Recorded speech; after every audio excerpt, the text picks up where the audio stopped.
Welcome to the CEEntre East, or CEEntre East, the inaugural episode of what I hope will become a thriving conversation series on regionally topical themes hosted by the Central and East European International Studies Association, CISA. My name is Maria Mälksoo, and besides my everyday academic hat of teaching and researching at the University of Kent in Brussels School of International Studies, I am also the current president of CISA, and I am very happy to welcome our first guest today, Professor Jelena Subotic of Georgia State University, to talk about her most recent book, Yellow Star, Red Star, Holocaust Remembrance After Communism, published by Cornell University Press last year. A very warm welcome to you, Jelena, on behalf of the whole CISA community. Thank you for being here today. Thank you very much for inviting me. I'm honored to be the inaugural guest. This is very exciting. Well, it's our great pleasure, of course. Now, judging by the continuing intensity of memory wars in Eastern Europe on the one hand, and the many prestigious awards your book already has reaped on the other hand, Yellow Star, Red Star is clearly having a momentum. And just for the record, I want to, list all these great awards that very well earnedly you have received for this book. These include the 2020 Joseph Rothschild Prize in Nationalism and Ethnic Studies, then the co-award of the 2020 American Political Science Association European Politics and Society Book Prize, and the 2020 Robert Lee Jervis Paul W. Schroeder Prize for the best book in international history and politics. So against this backdrop, of course, I am intrigued to inquire what the reception of your book has been in the region that you explore. You cover a host of interesting cases, of course, in the book, namely focusing on Serbia, Croatia, and Lithuania, but also venturing further out to Poland and Ukraine. Could you tell us a little bit about how your argument about the appropriation and obfuscation or plain ignorance of Holocaust memory throughout Eastern Europe has been received in this region, which historically was one of the principal spaces where Holocausts took place, happened? Yeah, so I think in some ways it's a little bit early to tell. I'm trying to work on translating the book into Serbian and publishing it, and then if that comes to pass, I will be able to tell you a little bit more about what the reception would be if the book is translated and published in the Serbian language. But what I have observed so far, what I can tell you is that just as the topic is controversial and polarized, so has been the reception. And so the argument really fits and kind of, responds to how the politics of memory have become divisive in a lot of these countries. So, people who have been questioning revisionist politics, like my book, people who have been pursuing revisionist politics, they would not call themselves that, but people who would be pursuing maybe more kind of, politics of national pride, let's put it that way, would be more critical of the book. So I think it's really kind of a litmus test, like so many of other things, about where the political divide and the political debate is within the country.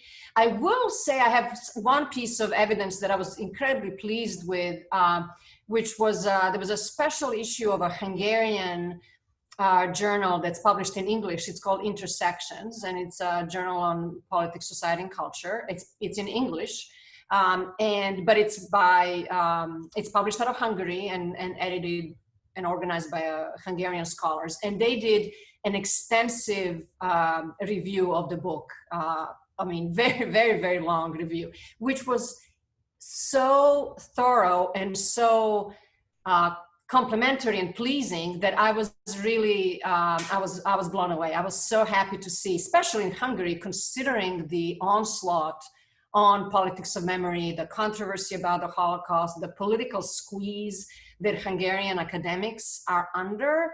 It was really one of the most rewarding reviews that I've received so far, just judging by the complexity of the political situation in which Hungarian Academy finds itself in.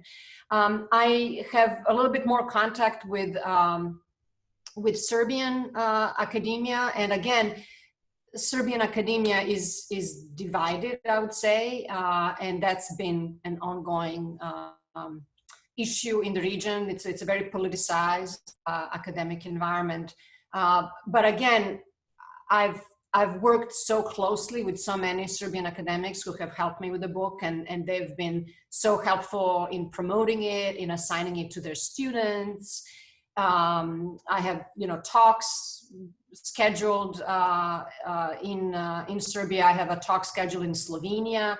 So I know that there's an interest in the book, even in kind of broader communities than just academic. The talk that I am scheduled to do over Zoom, unfortunately, in Slovenia will be part of a book fair that's not just an academic book fair, but like a general opinion book fair. So I'm very pleased to see that the book is making a kind of a cross.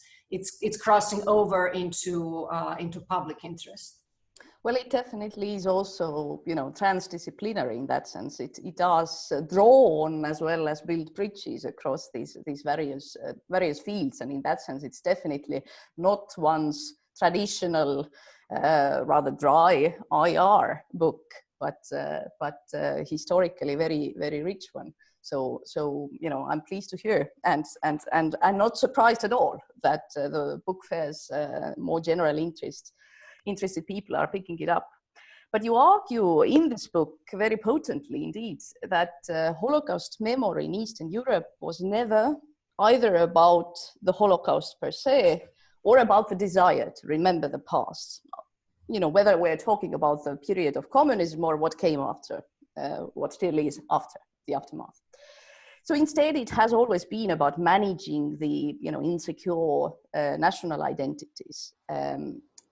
Could you tell a little bit more about, the more sort of specific reasons for these diverging trajectories of Holocaust remembrance in Eastern Europe and Western Europe? You have obviously a fascinating chapter on that very theme in the book, but for those who need another teaser and who have not yet read the book itself. So why would we have the distinct cultures of Holocaust remembrance in the West, broadly speaking, not just Western Europe and Eastern Europe? Right. So the argument that I make in the book is that the memory of the Holocaust has been a political memory and a memory that has served purposes of political legitimacy, both in the East and the West. It's just that the political legitimacy was of a different kind and for different purpose. So the argument in my book is not that it's only Eastern Europe that has used the Holocaust for politics. So has the West. It's just for a very different state building and nation building project.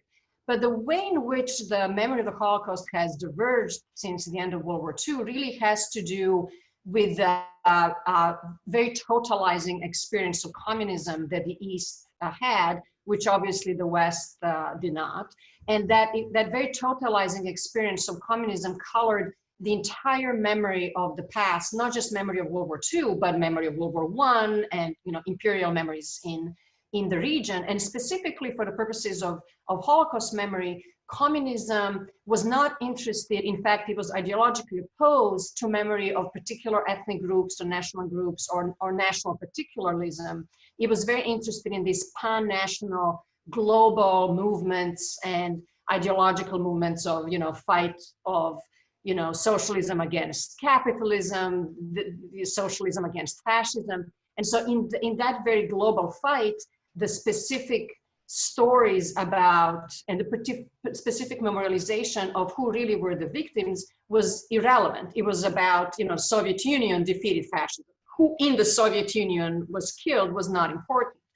And so what I trace in the book is how that overwhelmingly ideological kind of flattening of victimization really left a lasting legacy, where it was very difficult after the fall of communism to pick those individual narratives and to really separate both the Holocaust from the larger story of World War II. Under communism, those stories were converged. And so in Soviet Union, there was really no separate memory of the Holocaust as anything that was different from just World War II. There was World War II, many people were killed in World War II, there were many victims in World War II, and we have defeated. I mean, that's basically, you know, kind of a 2-second narrative. And so the particular narrative of Jewish suffering that was separate and different in kind and in trajectory than suffering of other groups was really not something that was that had any space to grow and develop under a very rigid communist memory that was interested in really glorifying the heroism of defeat against fascism, the heroism of the Red Army, and all of that. In the West, the trajectory was simply different. And it also in the West, there are different Holocaust memories that developed in different spaces. There was an Israeli Holocaust narrative that also was very unique, that was not always the same as, for example, the memory of Jewish survivors who either stayed in Western Europe or moved to the United States. The Israeli narrative also took many decades to develop. There was conflict between the ideology of Israeli nationalism and Israeli state building as, this very strong state that's surrounded by hostile neighbors. And in that narrative, the story of the Holocaust and Jewish victimization didn't really fit. So it took really until mid to late 60s and into 1970s and 80s for what we today assume is the global memory of the Holocaust. It's what we see in the museums, it's what we see in movies.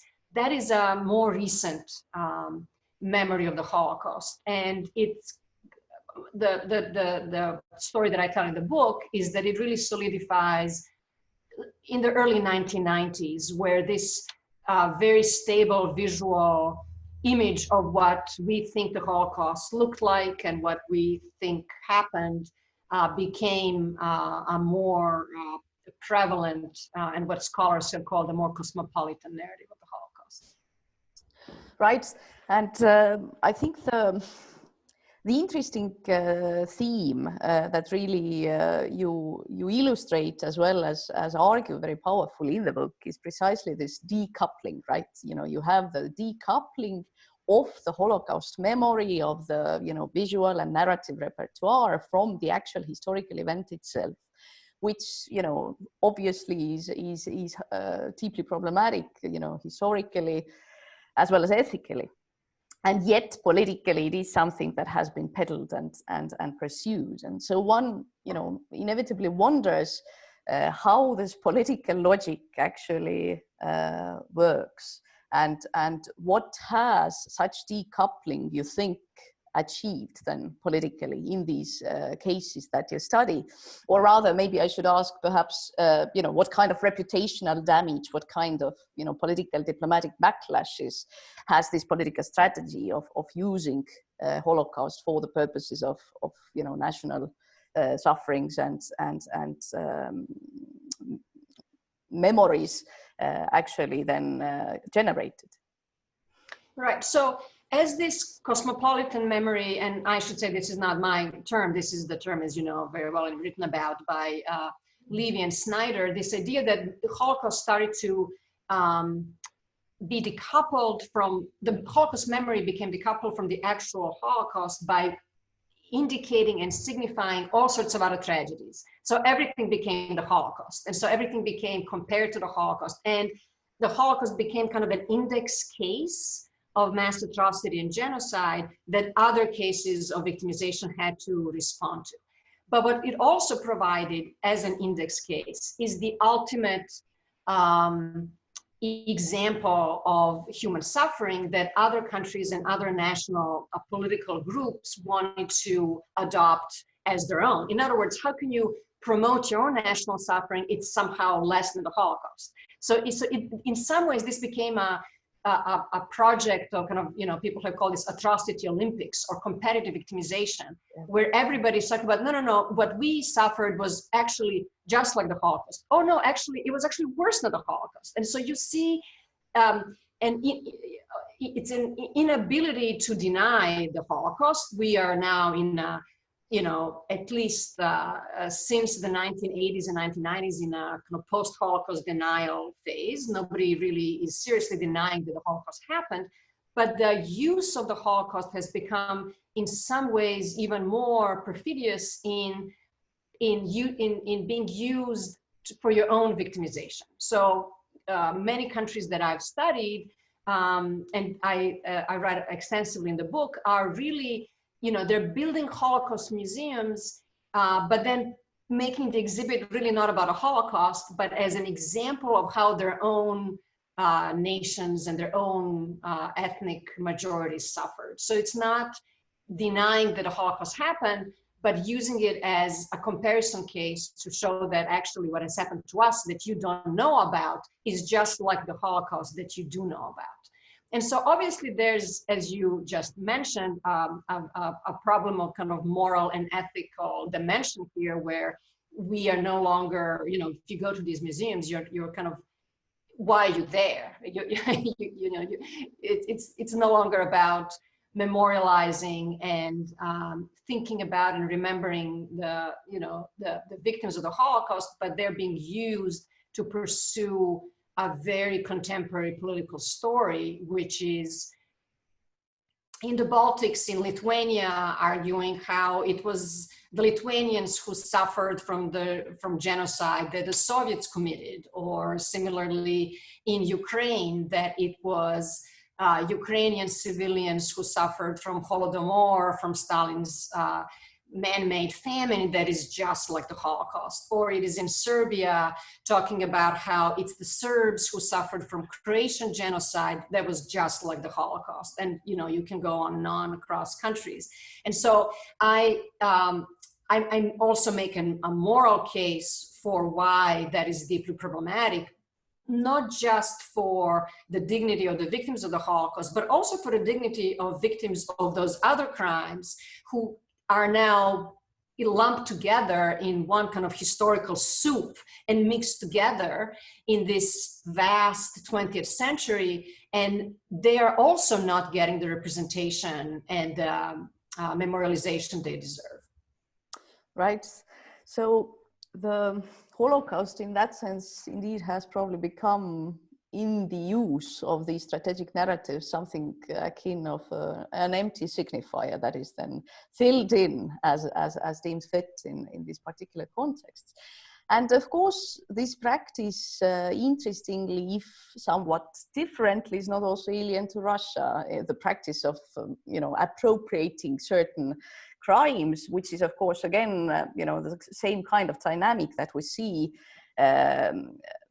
about, denying one's own responsibility or complicity in the type of tragedy we are discussing here, or in the types of atrocities. In the Russian case, you might know the trope, Russia as one big cartoon, right? Which is sort of, I'd say, a variation almost on the theme. And of course, it's also curious in the discussion of any historical revisionism these days that Russia, of course, has also appropriated the ownership for, what historical revisionism means these days. And I'm of course, wondering in the context of how, this is very speculative. I don't expect that you have any answers, but how your very critical engagement with East European new historical revisionism vis-a-vis Holocaust remembrance would be picked up, or how it would resonate with this Russia's very specific understanding and official line on fighting historical revisionism in the former Soviet space. You do address this right. Very contentious terrain, right?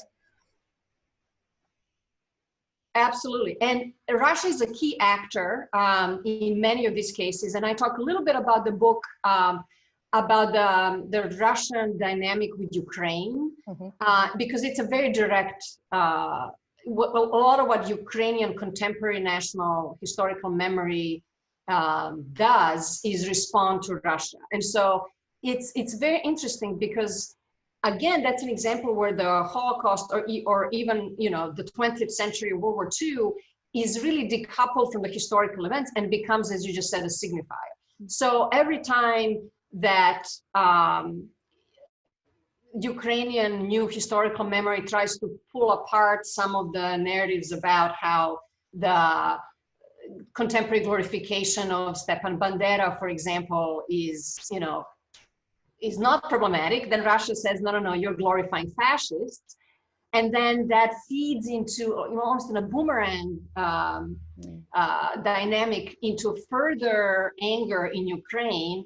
And so instead of actually dealing with a real historical unpacking of what some of these national movements in World War II were, why they were allied with the SS, how some of them really did commit pogroms, that is blanketed because the fight now is against Russian accusation of fascism. And so none of this actually becomes about looking at a deep historical appreciation of both the right wing and the left wing. It becomes about a contemporary foreign policy fight. And Russia has been incredibly successful, I would say, in picking these fights and really closing in on a lot of political debates. Because if I would go to Ukraine and say, well, guys, you should really not put up Bandera signs, you know, Bandera was allied with an SS division, they would say, well, you sound like Putin. And so that shuts up the debate. And I'm like, no, wait, no, that's not, no. But it's been very successful from Russian perspective because it has foreclosed any debate. And so now a lot of these countries are, and this is especially the case as it relates to Russia in the Baltics and in Ukraine, they're in a very defensive posture, and they're worried that if they do really open up the serious discussion about why they are glorifying and putting street signs that glorify a lot of these anti-Soviet partisans who committed atrocities on their own, how that somehow plays into this label that Russia has planted on them that they're fascist. And so they don't know what to do. I mean, I think they should really, I think their position would be much stronger if they really did a historical recounting, and instead of continuing to deny the local complicity and local collaboration, actually admitted it and made amends. But I think they consider that to be very politically challenging. And so I think in this round, Russia has been winning. Mm. Yeah, you already sort of semi-answered my next follow-up question, which is obviously about the practical ethics of memory in the context where you have this series of mass human rights violations, genocides, other international crimes. How can then collective actors actually do this memory work and remembrance, public remembrance, so that they would embrace the shared diversity of all sorts of ugly things that happened, and in that sense also reflect these multiple and oftentimes overlapping experiences of these dehumanizing practices of the two totalitarian war machines and ideologies at the time. How to do that without falling into this trap that inevitably most in the region have been falling into, which is this hierarchical ordering of, who is the greatest victim, as you so vividly describe in the book. Is there a way out of this self-victimization, competitive victimization cycle? Yeah, I think the biggest problem, and again, this is not an East European problem, this is a universal problem, is that nationalism is built on an inability to accept responsibility for your own misdeeds. And it's built on victimization or heroism or some kind of accomplishment.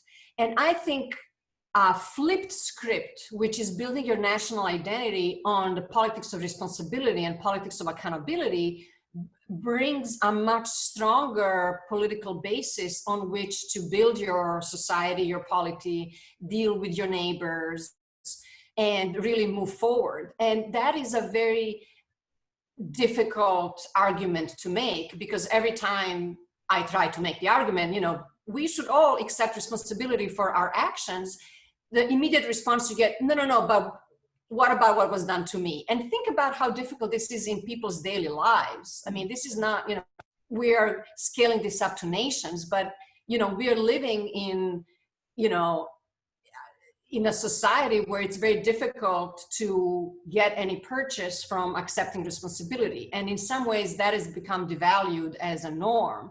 And I'm not surprised that that's become devalued as a norm at the national level. But I think such a stronger case against, for example, Russian revisionism would be for national politics to be built on responsibility, accountability, and really looking for a way to redress the indignity that we have caused in the past, the crimes that we have committed in the past, the apathy that we have showed, and to try to do restitution. And that restitution can be just declarative, it can be discursive, it can be through memorialization, it can be financial, because as I talk at length in the book, there's a huge economic impact that a lot of Eastern European countries have never really come to terms with, of the entire absence of a very large minority that was annihilated in the Holocaust. But there are many other ways of restituting and showing amends and really incorporating both your past and the people who no longer live there in your citizen body politic, and not building your national identity on victimization, but building it on accountability. And it's something that I think is a moral value that we should pursue in our individual daily lives. I think I should admit when I'm wrong, and I think I should apologize. And I'm sure I don't do that enough, and I'm sure I should do that more often, but it's something that I certainly think is a value, and I certainly think it's something that I appreciate when other people do. And I think that is such a healthier basis to build your group, be it your family group, your social group, your national group, or your political group, than the politics of victimization that we currently all live through. Yeah, I mean, I cannot agree more, of course, because it's obviously, in a way, you can also make a very practical political argument for those who are so concerned about insecure identities, that in fact you do build a securer self once you start, recognizing your own weaknesses and wrongdoings and misdeeds, rather than right. It's a politics of strength, exactly. And what we see now is a politics of weakness. Absolutely, I absolutely agree with that. Indeed. I was very captivated, as I believe any reader would be, by the beginning of your book. You started really craftily. You present the story about the complex nature of collaboration and rescue and responsibility and memory by way of a very personal example, your own grandfather. So maybe you can tell a little bit more about how has your own personal journey been reflected and implicated in this book, if it's not, too personal. And altogether, your life as a scholar of East European identity and memory and security politics more generally, because obviously, you have a rather distinct journey yourself as a scholar, from Serbia to Georgia. And Georgia State, not Georgia. Yeah. Georgia. Yes. Yes, not Georgia, Tbilisi, Georgia, but Right. Atlanta, Georgia. So yeah, I did not really know the full history of my family until I started writing this book. So it's not the case that I wanted to write the book because I wanted to tell the story of my family. It was the opposite. I was writing the book and I was researching the Holocaust in Serbia, in addition to Croatia, Lithuania, and other cases. And as I was researching the Holocaust in Serbia, I realized that there was a big role that was played by special police in Belgrade, the city that I'm from. And as I was researching, it was like every day I was kind of getting closer to what already there was a voice in my head that was saying, I kind of know where this is going to end up. And it ended up that I found out that it was my grandfather who was the chief of special police in the city of Belgrade in the first 4 months of the occupation. And it was a very, very tough thing to come to terms with, that I somehow, as a granddaughter, am implicated through our family history in the murder of fellow citizens of Belgrade. But I also knew that the story is more complex than that, because partly this I knew from family stories that were always, how to describe this? They're family stories that were not untrue, but they were kind of through a little gauze, through a little mist. So there was nothing that was lied to me. I was never told anything that was incorrect, but there was a certain patina to the story that did not really get to the core, which was, yes, my grandfather was chief of police for 4 months. And I really thought that that gauze, that little filter, is something that was very important for me to write about, that it's not just that the nature of collaboration itself is complex. So what I found out about my grandfather is that, yes, he was chief of police for 4 months. It was a legacy appointment. He was chief of police before the Nazi occupation. So when the Nazis came in, they just kept him in post for 4 months. But then after 4 months, he was removed and replaced by more kind of hardcore guys. So he was not somebody who was politically interested in the Nazi project. Quite the opposite. He had many communist friends who then, he would in the morning get the lists from the Gestapo about who he needs to arrest.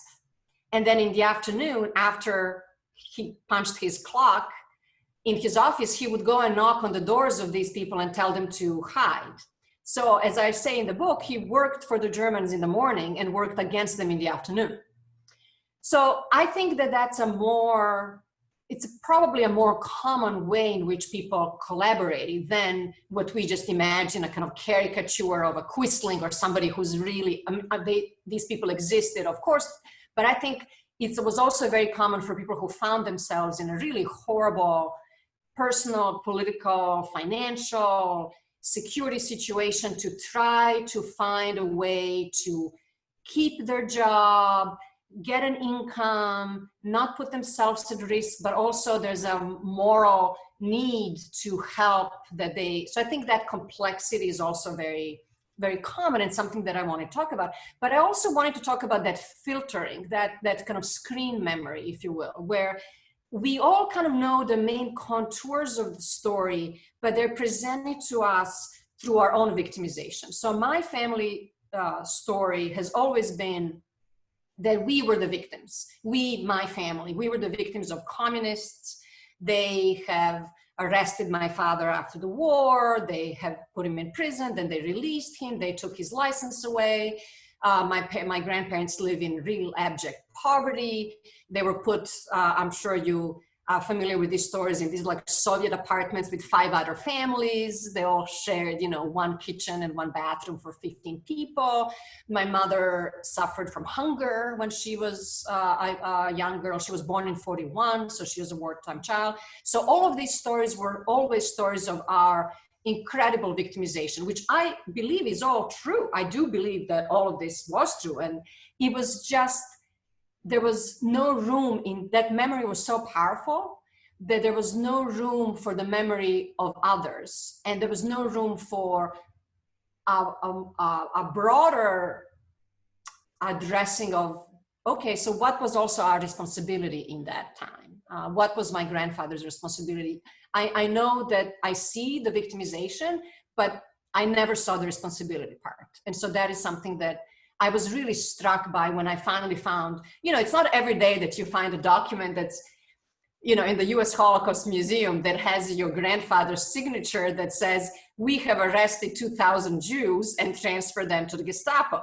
Mm. And, there was a moment, there was about an hour where I was hoping that was not him. And I was like, well, this signature doesn't really, so I was comparing, you know, I kind of knew at the end that was going to be him, but there was about an hour when I was like, oh, maybe that was a different person. No, it was the same person.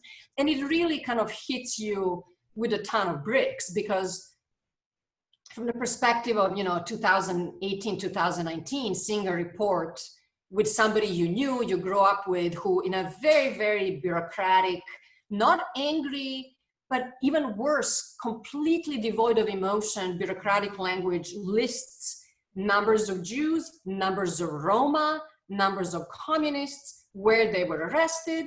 They were arrested because they were not wearing yellow badges. And then those who were not wearing yellow badges were transferred to the Gestapo. So, you know, there's some clear responsibility there. And so I wanted to talk about that in the book. And I was a little bit concerned about putting that in the book, not for a couple of reasons. First, I didn't want a book to be about me. I mean, it's a book about, again, I don't want to continue with kind of narcissistic exploitation of the Holocaust as a memoir.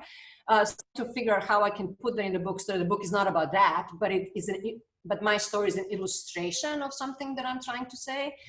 I was also, I didn't want people to think that I wrote the book as a kind of, you know, a therapeutic process of that was not of my family. That was not, so I really labored over how to present that and what to put in. And in the end, I did it the way that you read. And I, you know, presented the reports and the documents. And I also wanted to get my family's buy-in into it. If they had said no, I think I would have still done it, but I wanted to give them a chance to say yes. And they did. I had very long conversations with my family about stuff that I discovered, which they did not know. And I explained why that needs to go in, and I had full support, which I'm very grateful for, because I think especially from my mom, this was very painful, I think, for her to see those documents about her father, and who was a very lovely person. We all had a very nice relationship. And it was very, very emotional, her journey and her support of the book and her support of what I was trying to say. So, but it definitely was not kind of a typical academic experience. There was a lot going on in how to do that, but I really felt very strongly that if I'm going to criticize whole countries about not accepting responsibility, and I have documents of my own family, that needs to go in from, you know, as just honesty of a scholar. I mean, I just, you know, I want to start cleaning up my own house before I start telling other countries what to do. So that's how that came about. Yeah, well, I mean, in terms of serving as an illustration to much that you discuss in the book, and in terms of also showing the kinds of struggles of, you know, author positionality, I think, you know, this has ended up as a feat. But I can imagine, and even, you know, by reading that without knowing necessarily all the contextual detail, one can sense that it hasn't been a, you know, straightforward decision. And obviously there has been quite a bit of thinking and perhaps, you know, soul searching bringing involved. And maybe relatedly, methodologically, the book is in many ways really rich in how varied qualitative, you know, materials you use, and sort of a nice illustration of the many things that oftentimes are actually not, at least not simultaneously, tapped into in you know, standard international relations works. You conducted archival research for it, as well as read, you know, all sorts of documents that you also described, from diaries, letters, oral testimonies, post-war trial proceedings, so on and so forth. And I'd like to come to one of these openings that, you know, your engagement of these archives and archival documents in a way also creates, or a moment it creates for the further research in the field, I was very much taken by your methodological spin-off, if we might call it, this recent article that, you know, obviously grew out of your fieldwork experience that you conducted for the book and that you published in Journal of Peace Research. And there you raise a very important question about our sort of ethical responsibility vis-a-vis the dead and the ethics of archival research.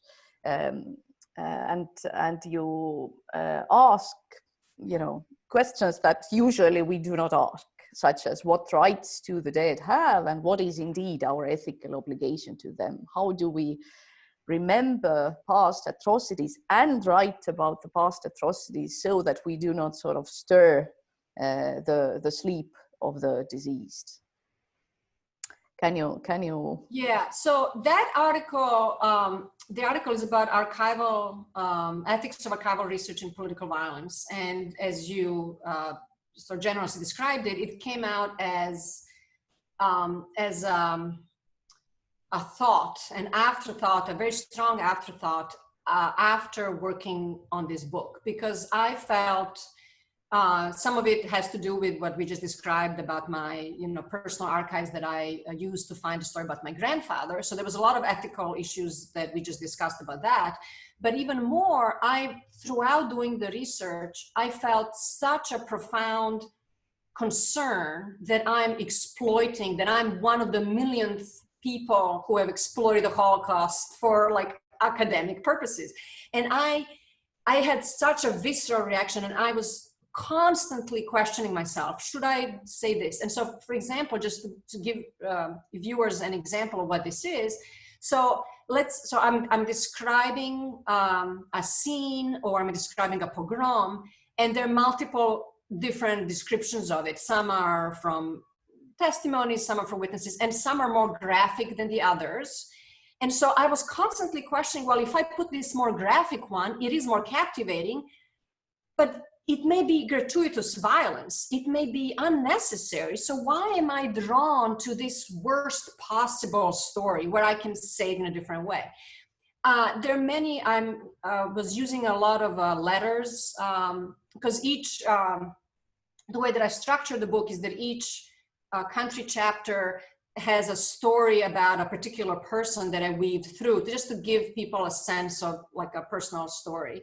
And then as I trace the history of that person, I'm using some of their letters and diaries. And in some cases, I had multiple diaries or letters to choose from. And so then I was kind of paralyzed, because some of them present the person in a as a strong person. There's I opened the book with a story of this Jewish nurse who was 19 years old, who was from Belgrade, who is going to the camp, and she writes a letter that's all very kind of optimistic. I will survive, I'm strong. And you can see her kind of spunk and her spite and her strength.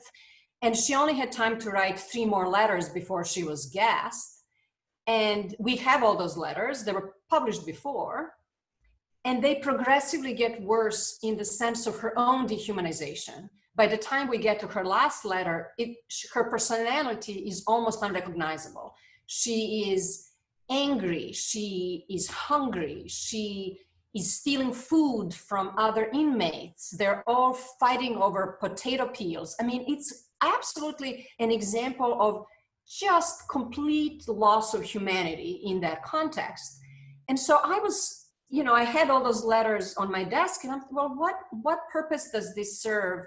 We already know, or we have a sense of the horrible conditions under these people try to survive. What is added to the story of ruining her image in that? Like, so I kept thinking, what would she say if she had survived? Would have objected to that reprint. And so I dealt with the best I could in the book, but I felt a need to write a separate piece that would just lay out these dilemmas for all of us to, and think through in a more systematic way, what is gained as for scholarship by the way in which we curate archival materials, and how we should think about the dignity of the dead. All of us who do research with, you know, live subjects have to pass these institutional review boards, and we have to be very careful what questions to ask, but no courtesy is extended to our dead subjects. We just, you know, and I object to that, especially, you know, all of us who study memory politics, you study dead people. And there's, I argue in that article, a real harm that can be done with this kind of research where you pluck really, you know, unflattering materials without context. And so I argue in the article that when we do historical social science, we should really think about how particular archival materials got into collections, how were they collections curated, who organized them in the archives, for what political purpose. Are these archival materials stolen? Are they, you know, taken from, there's a controversy, for example, in a contemporary setting with scholars who are working with some collections that the American military stole from Iraq, from Iraqi main archives. And those main collections were then placed at Stanford University, and they're available for the public. And so scholars are now working with these archival materials, but they're stolen from, through occupation and attack on it. And so I think we need to be very careful as scholars about how are these things in our possession? What is their provenance? How did they get here? And to be really careful about what contextual background we provide to the readers, so that the reader knows how we got to what we use and what is the purpose of us printing that now. Yeah, this is indeed, you know, one of the many very deep-cutting ethical questions that you reflect about in the book. And I guess this is also the beauty of the whole, you know, tragedy, if you will, that gave the impetus for the book. That eventually comes out of it, that it, in scholarly terms, it has a lot to offer to very varied audiences, actually, and also to those that are not necessarily looking into the themes of memory politics or Eastern Europe, because there are also important methodological insights which are pretty much, you know, cross-cutting across the different fields. And I was wondering, in light of these incredibly varied qualitative materials that you use there, what did you find personally most engaging, or I don't know, novel or revelatory perhaps, of these sources that you consulted and tapped into? And what did you find most annoying in the process? Because this is always also part of the research journey, inevitably. Right. So I enjoyed, by far, I enjoyed visiting sites and being in a physical space that I'm describing. And so much, I mean, I traveled wherever I possibly could and visited as many sites as I possibly could in 9 countries over many years. And I made it a point, I wanted to visually see not only how a particular memorial or monument, what it looks like, I wanted to see how it's situated in space, how it's organized, how you see it as a visitor. And I also was completely obsessed with transcriptions and the language, and in which language different things were written and for what audience. And so I paid a lot of attention to, and that was really hard to do, to find a lot of historical photographs of destroyed monuments that are now replaced with new ones, and then comparing what the old one looked like and what did it say, and how sometimes there's a different linguistic translation of the transcription of the monument in different language. So that would happen in Lithuania, where there was something different that said about who the victims or who the perpetrators were in Hebrew, in English, and then in Lithuanian, there's a very different thing on the same monument. And so I was really like, I took so many pictures, and then I would go and analyze the language of it, and then compare what those monuments and memorials looked like all the way from 1945 until today. And in general, and I think that's something that I want to work on next, have become very interested in material objects and in actual materials. So you go to a museum and you see a display of a shoe from Auschwitz. It's a very famous red shoe that I'm sure you've seen pictures of. And so why is it there, and why that shoe and not another one? And what is it that the museum curators want us to know? Is it about the social status because it's a very elegant shoe? Is it about how the middle class was just as likely to be killed as the working class? What is it about? And so I was very interested in thinking about and writing about the impact of material culture for memory politics, and then how that's used for national identity building. So going kind of in almost an anthropological, with an anthropological lens. That's something that I enjoyed a great deal, and I'm going to continue working on.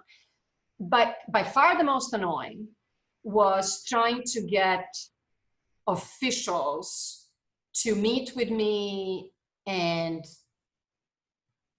talk to me about contemporary historical memory. It's very interesting. In almost all the countries that I worked in, there was a lot of resistance to talking to a foreign research, because I'm a foreigner, I guess, in all of these countries, even though I'm from Serbia, but for Serbian purposes, I'm more a foreigner than anybody else. It was very difficult to get official state government committees, institutions, commissions to sit with me, because they thought I had an agenda, or even the topic itself was something that they wanted to control the narrative in their way. And there were many institutions that I just could not get access to, they would not respond to my calls, they would not respond to email, which I think is a shame. And there are many places that I wish I could visit, but it's dealing with contemporary political appointees in charge of national memories was largely unpleasant. That's interesting. But then again, probably rather not too surprising, I guess. So, but in terms of, the interesting stuff that you got out of it, probably yeah. it wasn't a great loss, right? But now maybe, if we reflect more broadly, because there is a lot to reflect on when we look back at what other things you have been doing. You've been extremely prolific as an academic. And I recently actually conducted an exercise for another project, which hopefully will in some format or another also be part of this conversation series. But it's an article on how Eastern Europe and Eastern European scholars have figured in the field of international security studies. And obviously you are also very visible, one of the most successful ones in that regard, globally speaking, not just on this theme set. Could you tell people a little bit more about your attitude to research as a craft? How do your themes and puzzles find you? Which ones do you decide to take up? Which ones do you basically leave to rest? And do you leave actually anything to rest? Anything that intrigues you and disturbs you? Because one does wonder. I was just I sort of ran into this quote by a rather infamous Ted Hughes, who had commented on Sylvia Plath's attitude to poetry writing. And I quote him, "If she couldn't get a table out of the material, she was quite happy to get a chair or even a toy." Now, I mean it in the most complimentary terms, because obviously yellow star, red star is more like a massive cupboard if we go with this furniture analogy. But I'm wondering whether you generally persist if the material is really reluctant and basically says no, refuses to be chiseled into this format that you hoped you would be able to make it into. Yeah, that's. I hope I don't end up like Sylvia Plath. Now I'm going to be like tormented for the rest of the day. I'm going to stay out of the kitchen. So, so well, thank you. That was very complimentary. I'm blushing. So, a couple of things. Where do I get? As you kind of indicated, I do get a lot of inspiration from just like my general outrage and how many things annoy me. I do have, I think, something that may be different from, at least in how I teach my students. I generally do not tell my students to pick a topic because there's a gap in the literature. And I hear other people always, and it never struck me as the correct way to advise students. And I hear this all the time. You should look at the literature and find where's the gap. And I keep saying to my students, but maybe there's a gap for a reason. Maybe it's really boring. Who cares if there's a gap? Is there something that interests you? What is it that you are interested in, especially if we're talking about large projects like dissertations or books that will take you years to do?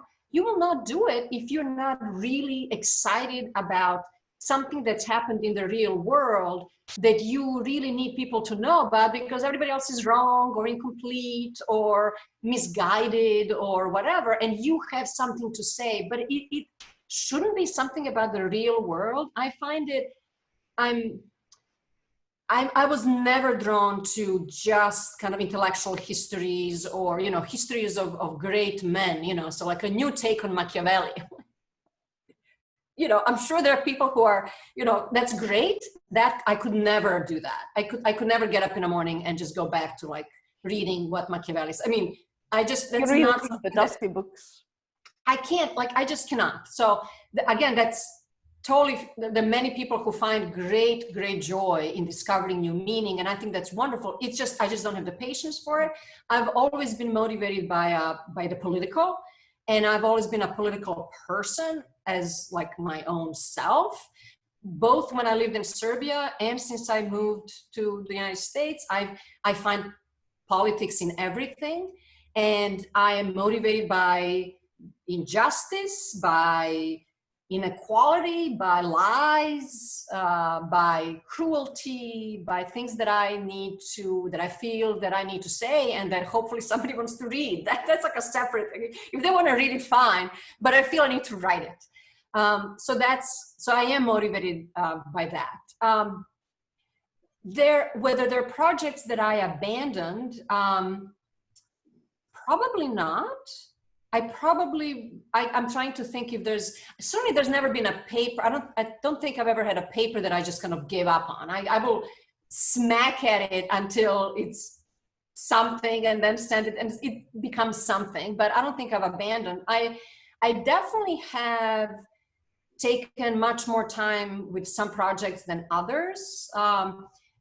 Not just, I'm fast with writing. That's not the issue. It's more, maybe I circle around a topic. So the Holocaust book topic, you and I talked about this topic before it became the book, and you and I were in a couple of workshops where I just presented papers before this became a book, because I wasn't sure that I am qualified enough for the book. Holocaust is a big topic. I was very nervous about writing about the Holocaust because that's something that you don't want to get it wrong. And so I was very anxious about that. And so I was circling for years on the edges of the topic and writing a little article here, a little conference paper here, kind of just like poking and seeing, do I have a voice that carries in this debate? And, there were projects like that where I just wrote an article on, and then I was like, okay, I'm done with this. This is not going to be a book. I've scratched that itch. I've done it. But, this topic, I knew I had many more things to say. So there's some things that are clear for me that are little things and big things, but mostly I would say I persist in, because the topics that interest me they outrage me. So I get constantly agitated. And so I usually get agitated until I write something, and then I can lay it to rest. Right. One of the sources of this agitation, I would suspect and think, and this is also evident in the connection that you make in your discussion of the Holocaust memory appropriation with the broader populist politics that is obviously making strides in the region, obviously not also just in Central and Eastern Europe for better or worse, but the fact is that there seems to be, you know, a basic synergy also between the way the memory has been used or strategized or politicized and the broader sort of political spirit and culture of the time, if you will. If we now take out, I know it's horrible, but if you know, you think of the Jelena sort of crystal ball moment, where is all of this going in the sense of, you know, if we borrow from Ned Lebov, what is the future of Holocaust memory and perhaps also the future of the memory of communism in the region, in your assessment? Well, it's not in a good place right now, that I can tell you. It's not in a good place right now, but I go through phases, and sometimes I think, sometimes I'm more optimistic than others. And sometimes when I'm more optimistic, I think, well, these nationalist ideologies, eventually they'll get defeated. They were defeated before. They were defeated through war, so I don't wish for that. But they ebb and flow, and they eventually get exposed for the ridiculous, shallow, and narcissistic quality that they have.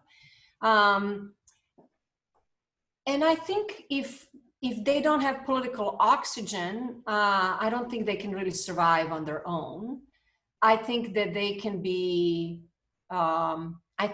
overcome through persistent work and activism. Not, necessarily, not just kind of activism in the streets, but like activism, scholarly activism and political activism. I think it's naive to think that there will be one, correct memory that we will all agree on. That's an oxymoron. Memory is not either correct or incorrect. It's just memory of something. I think that there's probably more space to explore the past in a way, as we discussed at the very beginning, in a way that's not narcissistic, but it's more holistic, in a way that doesn't project your weakness, but projects your strength. And I think for the time being, we're in a very bad place, but I don't think this will last forever. I don't think these leaders will last forever. Eventually they may fall for reasons completely unrelated to memory politics. And often they do fall for reasons that are very banal. They'll steal an election here and there and people will get annoyed, or the economy will crash, and bad leaders lose for small things sometimes. And then I think there's a wave of correction. And we have seen that in many countries over many generations, when there's a corrective. And I think that when these populist regimes are toppled, there will be a wave of new kind of revisionism, where you will see a real flourishing of wonderful and deep memory work that is trying to correct for the real embarrassment that we are all living in through now. And then there can be a backlash against that. But I think these things go in cycles. And I think I'm hoping we're in the last throes of this very nativist, primitive, ahistorical, banal moment of narcissistic memory that I can't wait to see the end of. Hallelujah. Thank you so much for this conversation, Jelena. This was lovely. Thanks so much. And this was our first inaugural episode of the CEEntre East, a virtual talk series hosted by the Central and East European International Studies Association. I'm Maria Mälksoo, and our guest today was Professor Jelena Subotic of Georgia State University, and we had a wonderful discussion of her latest award-winning book, Yellow Star, Red Star, Holocaust Remembrance after Communism. Thank you all for tuning in. Stay strong. Until next time.